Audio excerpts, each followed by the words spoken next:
Hello there, friends. It's Jimmy Maverick, and welcome to another edition of the Fantasy Maverick podcast. Today, we are going to be talking about running backs with amazing value relative to their draft position for the upcoming season. You definitely need to put these guys on your target list, and here we go. Listen up. It's time for the Fantasy Maverick podcast, starring the guy who's going to help you win that fantasy championship, Jimmy Maverick.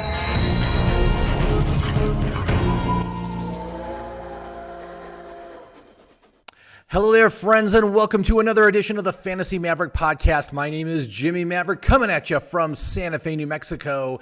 And today we are going to talk about huge value running backs in this year's fantasy draft. These are guys that you definitely need to target for the upcoming season because they are going to offer excess production relative to their draft position. Those are the kind of players you're always most happy about getting in your draft. So we're going to get to that in just a minute. But first, can we talk about the fossils? And by the fossils, I mean all of this buzz and news that's coming from these old guys that are coming back into the NFL. And boy, aren't they going to be great. Like, of course, the big name, of course, is Rob Gronkowski, a guy that hasn't been good in like 4 years. But now all of a sudden he's coming back with Tom Brady and it's going to be just like old times. But you know it's not. You know he retired last year. And here's what happens. These guys, they retire and then they get bored.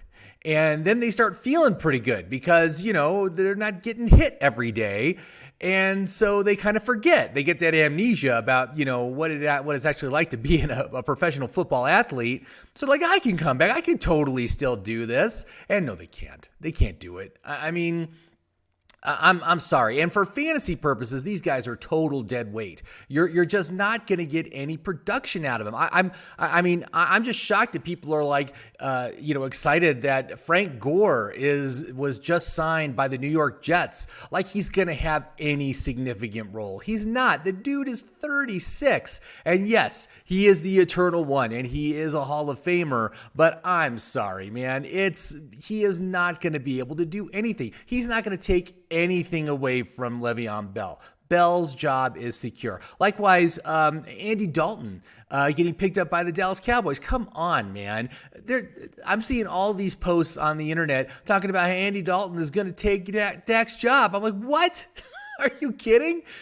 I mean, Dalton hasn't been good since like 2012. I mean, it's been a long time since Dalton has been a factor in winning games. And so, you know, I'm sorry, man. I'm not seeing it. And when it comes to fantasy, I want guys that are still on the ascension slope, that are still rising. Their skills are still getting better. They have the potential to do even better each year. When you talk about these older players, man, they're either on the plateau or they're on the decline side. And clearly all these guys I'm talking about are on the decline side. You don't want that for your fantasy team. You don't want guys with only downside risk associated with them because there's no value. You're going to take this guy and maybe you're going to be able to get him late and you think, oh, what a bargain, I'm getting him here. And then he not only does he not do what you expect him to do, he does much less. And so you just wasted a pick. So as far as fantasy football goes, stay away from the fossils, get the young guys, the guys that are still in the first, 3, 4, 5 years, 6 years. And basically what it comes down to is running backs. I don't draft running backs over the age of 28. I don't draft wide receivers over the age of 30. And new one this year, I'm not drafting any quarterbacks over the age of 36. I'm sorry, I'm not going to do it. So I know we've been spoiled. We've been spoiled by Tom Brady and Drew Brees.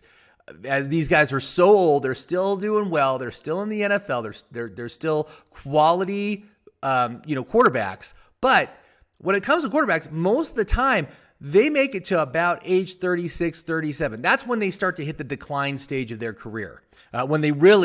And when quarterbacks decline, they decline fast. I mean, and like what we saw with Phil Rivers last year. That's why I'm totally out on Phil Rivers. I'm totally out on Ben Roethlisberger. The guys are too old, and they are clearly on the decline stage of their career. So again, for fantasy purposes, just stay away from the fossils. Don't bother with them. So let's talk about value. And what I've done this past week is I've started to put in projections for all the players into my app. And what my app does is it calculates their projected points based off of their projected stats, and how the league scores points. It calculates the total points they're going to score, and then it ranks them and gives them a value ranking. And one of the nice things that my app does is you can compare that value ranking against their expected draft position. And that can let you know very quickly if you have an overvalued player or an undervalued player. It's super easy to see. I mean, if the guy is being picked 20th overall and his value rank is 10th, that's awesome. That's the kind of player you want. That's an amazing value player. But if you got a guy that's being picked 8th and his value is 22nd, you don't want that guy. Just don't even bother. Don't take him. He is bad news for your fantasy team, bad news for production. So it's very easy to know that. And like I said, the app is almost ready.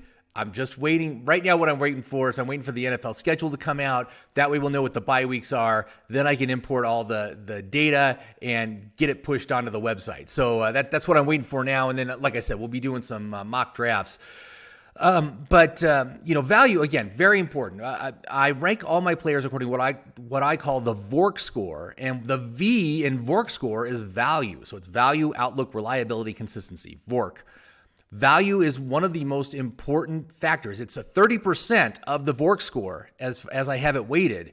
And so, and you will be amazed when you look at my app, really, you'll be shocked because in any given round, let's say like you're in the third round, the range of value between the best player in that round and the worst player in that round is often 3 to 4 rounds of difference. So like the best value player in the third round is going to have like a second round value, but the worst value player in the third round is going to have like a fifth round value. All these guys are going at the same time. Who do you want to take? You want to take the guys that are going to offer you value, that are going to offer you second round value in the third round, fourth round value in the sixth round. That's what you want. That's how you win your fantasy football draft. And that's how my app makes it easy for you to see who those players are. So anyway, so what I got is I got 3 running backs today that I want to talk to you about that are showing up as really, really good values in your fantasy, in these early fantasy drafts. Now, obviously, players are moving around. Some have already started to move up actually because over the past week as things start to consolidate and people start to figure out where they want to take the rookies and stuff, that all impacts the rankings. But like my first player, again, he had a horrendously bad season in 2019. Totally crapped the bed. I had him in a couple of my leagues. He really screwed my leagues really bad, the ones that I took him in. But I got to tell you, man, this year, I can't deny the value. I can't deny it. The opportunity is there. And so my first guy that I want to tell you about, man, David Johnson. I can't believe I'm doing it. Look, the dude is 29. Again, what did I just say? I said I don't take running backs over the age of 28. I might consider it for David Johnson just because of what we got here. Now let's not forget, Houston has never been a very exciting place for running backs, but they have gotten the volume, okay? So like last year, Carlos Hyde, another guy over the age of 28, most people considered him completely washed up. He came in the last second. They gave him 245 carries or 244 carries last season. That's an amazing volume level. And Carlos Hyde doesn't catch passes either, so that kind of capped his value as well. But guess who does? David Johnson, right? So when you're looking at this team and what they did, don't forget, Bill O'Brien traded away his best player. He traded away DeAndre Hopkins, a guy who got 150 targets last year, for David Johnson and a couple of draft picks, okay? But it was really primarily for David Johnson. So obviously he sees some value there. David Johnson did clear his physical, and so the trade went through. That was a part of the things that he had to pass a physical. He passed it, no problem. And, we got 150 targets that need to go somewhere else in 2020. Well, right now, we can probably pretty safely figure that there's going to be like 60 to 70 targets heading David Johnson's way. So we're talking about 240 carries and about 60 targets. We're talking 300 opportunities with the ball for this player. And even if he gets 3.5 yards per carry, I don't expect him to get 4 yards per carry. He's very much a plotter in the running game. He's not looked good for the past few seasons running. But that pass volume absolutely helps him. It keeps him involved even if Houston falls behind. I'm telling you, man, David Johnson is looking like a value. Now, when I initially did this, he was at about ADP 55. He's been moving up. Right now, he's in the 40s. He's in the late 40s. Late 4th round, early 5th round pick. Now, I don't think I could take David Johnson in the 4th round. I can't do it. As my 4th player overall, it's just too risky. But in the 5th round, yes, absolutely. Because according to the value rank right now, I've got him ranked as the 17th running back. Okay, the 17th best. So a mid-level RB2 that you can get in the 5th round as probably either your 3rd or your 4th running back. That's where you should be at with your draft is grabbing your 3rd or 4th in the 5th round.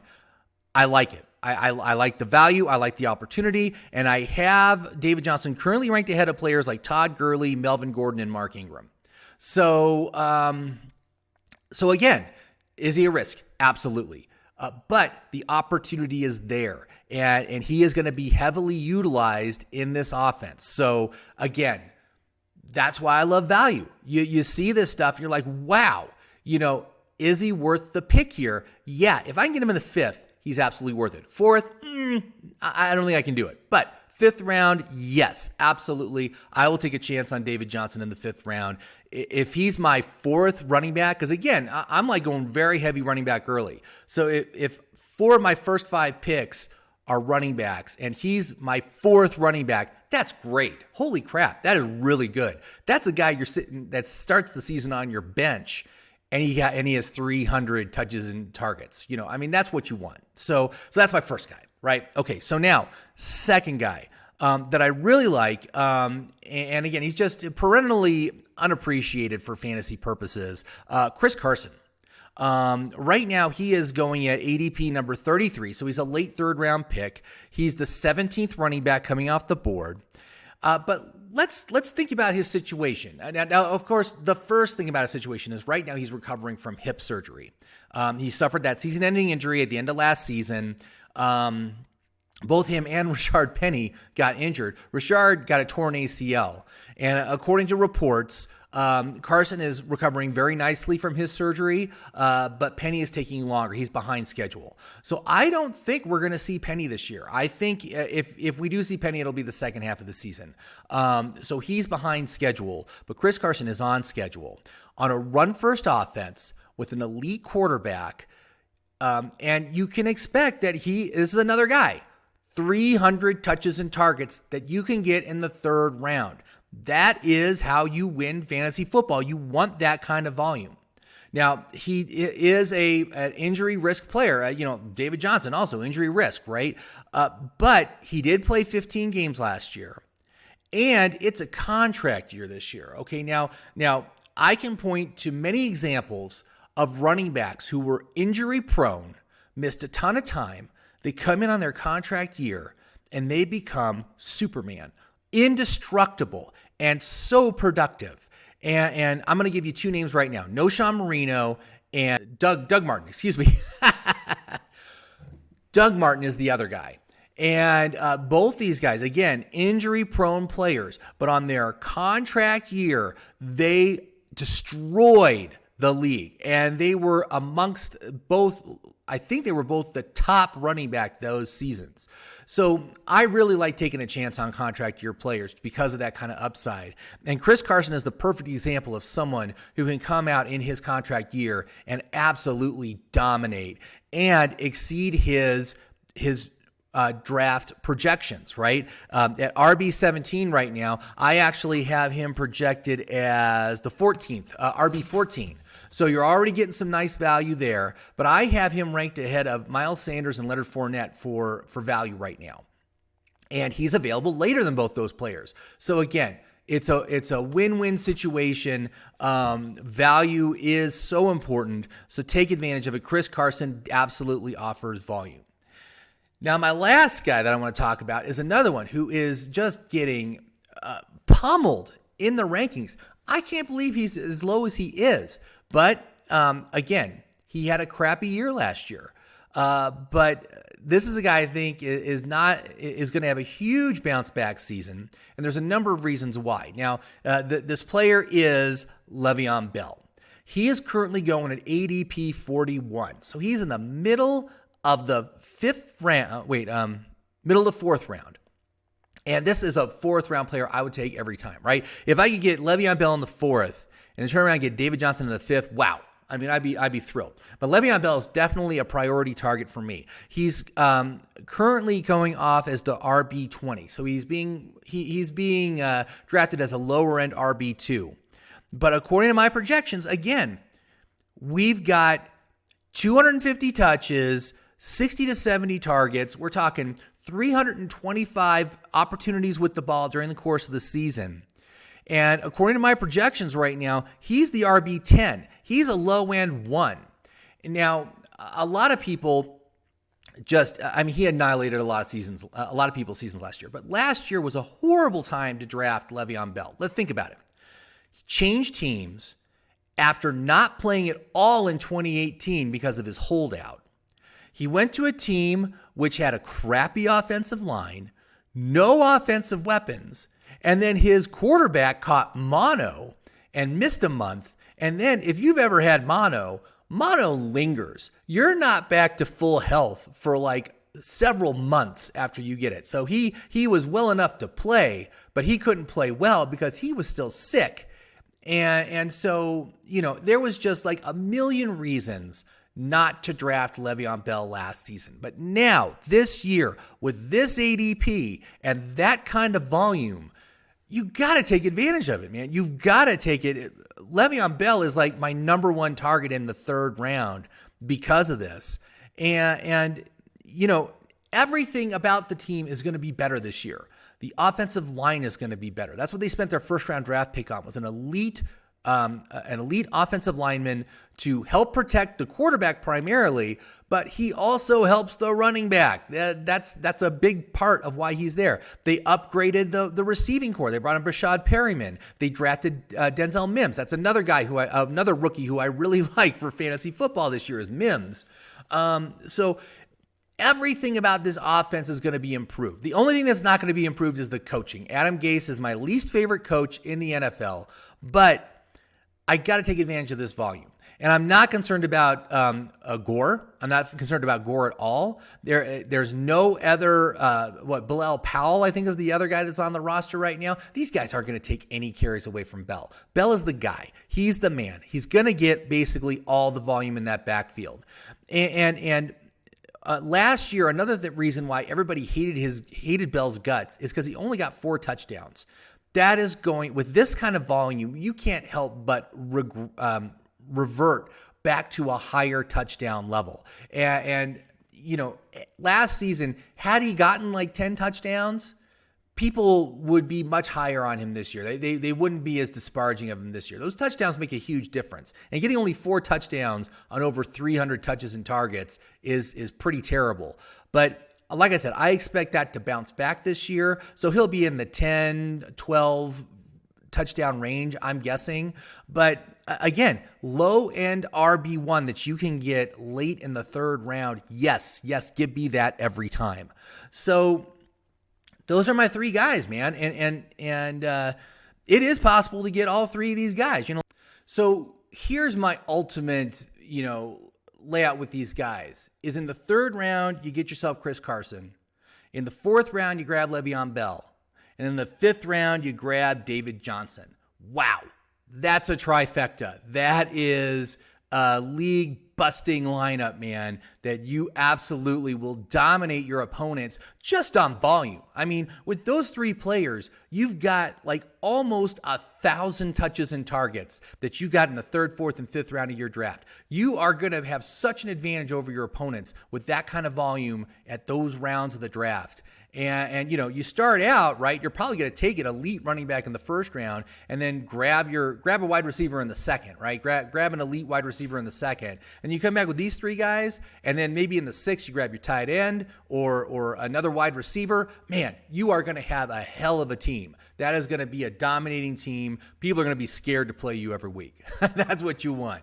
So that's what I'm talking about for what would be the ultimate lineup here, and how could you actually end up getting this? And I'm thinking if you're picking in about the middle of your round, that might be very possible to get all three of these guys. We'll see. We'll see what happens. We'll see how these guys move about before, during the course of the preseason here, as far as where they end up finally. But right now, bargains galore right here. These are bargains. Thank you very much for watching today's podcast. I sure do appreciate it. Please be sure to like and subscribe if you haven't done so already. And as soon as we get the app working with the new data and everything like that, we're going to be doing some mock drafts. You're going to see how it works. Like I said, it really is a game changer on draft day. It's really going to help you. It's going to just walk you through the draft and help you find the absolute best player at each and every pick. And that's what you want, man. The draft is so important. If you botch your draft, it's almost impossible to come back. You can try to trade and waiver wire yourself out of a bad draft, but really you're going to be screwed. This draft is going to help you find the best players at each round of the draft, and you will dominate on draft day. So anyway, that's my plug for today. But thank you very much for watching. So we will be back again in a few days. And I think I'm going to do the same thing with wide receivers next. We're going to find out which wide receivers offer the best value. So thank you very much for watching, and have yourself a great day. Stay safe, stay healthy, everybody. And we will talk to you soon.